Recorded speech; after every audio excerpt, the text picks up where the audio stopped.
সাংবাদিক বন্ধুগণ, আসসালামু আলাইকুম।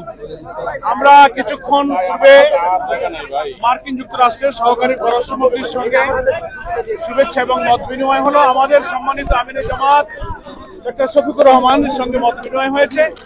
এক্ষুনি তিনি মত বিনিময়ের উপরে খুব সংক্ষিপ্ত ব্রিফ করবেন আপনাদের সঙ্গে। আমরা একটু প্লিজ সাইলেন্ট থাকবেন, তাহলে শুনতে পারবেন। আসসালামু আলাইকুম।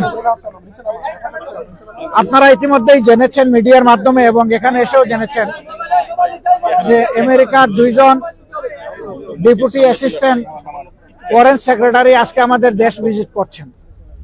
আমাদের সাথে এটা তাদের দ্বিতীয় মিটিং। এর আগে তারা বিভিন্ন পাবলিক এবং প্রাইভেট বিশ্ববিদ্যালয়ের ভিসিদের সাথে বসেছিলেন। সেখানে মত বিনিময় করার পরে রাজনৈতিক দল হিসেবে আমাদের সাথে তারা প্রথম বসেছেন। তাদের সাথে আমাদের খোলামেলা কথা হয়েছে। তারা বাংলাদেশের বর্তমান রাজনৈতিক অবস্থা জানতে চেয়েছেন। তারা আগামী ইলেকশন কখন হবে, কিভাবে হবে, এটা জানতে চেয়েছেন।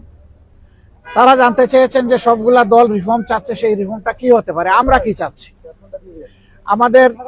আমরা যদি আগামীতে দেশের দায়িত্ব পাই তাহলে আমাদের ইকোনমিক পলিসি এবং ফরেন রিলেশনটা কেমন হবে। তারা রিজিয়নাল বিভিন্ন বিষয়ে, আঞ্চলিক বিষয়গুলো আমাদের কাছ থেকে জানতে চেয়েছেন। আমরা এই সমস্ত বিষয়ে তাদের সাথে খোলামেলা কথা বলেছি। তারা মাইনরিটি ইস্যু নিয়ে কথা বলেছেন। তারা এখানে ওমেন্সদের রাইটস নিয়ে কথা বলেছেন। তারা লেবার রাইটস নিয়ে কথা বলেছেন। আমরা এই সবগুলা বিষয়ে তাদের সাথে কনভারসেশন করেছি। এর পাশাপাশি আমরা তাদেরকে অনুরোধ করেছি যে আমাদের দেশ এখন একটা ক্রিটিক্যাল জাংচারে আছে, একটা ক্রুশিয়াল টাইম পাস করছে। এই সময় আমেরিকার পক্ষ থেকে 37% যে ট্যারিফ ইম্পোজ করা হয়েছে, এটা যেন তারা পুনর্বিবেচনা করে। এবং আমরা অনুরোধ করেছি আমাদের এই অনুরোধ তারা যেন পৌঁছে দেন।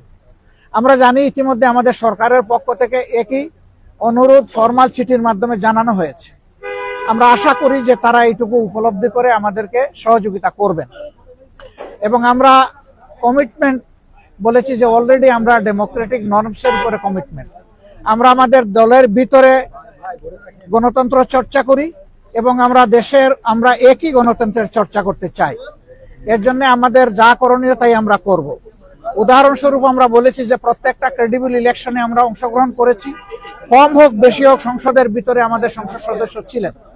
At the same time election যখন বাংলাদেশে একবার মৃতপ্রায় হয়ে গিয়েছিল এরশাদ সাহেবের সময়, তখনকার আমির অধ্যাপক গুলাম আজম সাহেবই ইলেকশনকে জীবন ফিরিয়ে দিয়েছিলেন কেয়ারটেকার সরকারের ফর্মুলা প্রস্তাবনার মাধ্যমে, যেটা পরবর্তী পর্যায়ে বাংলাদেশের সংবিধানে অন্তর্ভুক্ত হয়েছিল।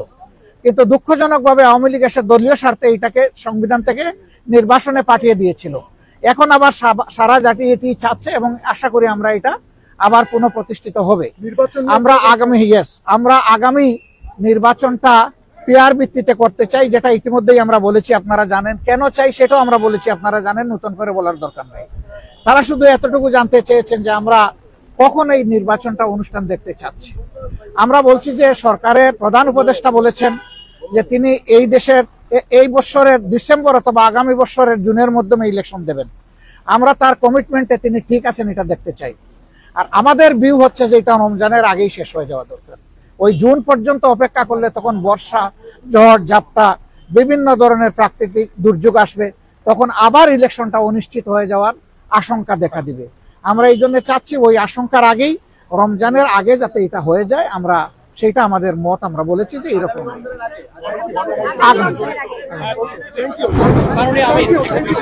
আগামী রমজান না, আগামী রমজান শুধু না, আগামী প্রথম রমজান। আগামী অনেক রমজান আসবে, তবে আগামী প্রথম রমজানের সব ইস্যু আমরা বলেছি যে যাতে ট্রমাটাইজ, এখনো হাসপাতালের বেডে অনেকে পড়ে আছে, এখনো শহীদের মারা, সন্তানরা, স্ত্রীরা কান্নাকাটি করে। এই অবস্থায় আওয়ামী লীগের বিচার অবশ্যই হতে হবে, তবে আমরা বিচারটা চাই যে ফেয়ার বিচার। থ্যাংক ইউ, ধন্যবাদ।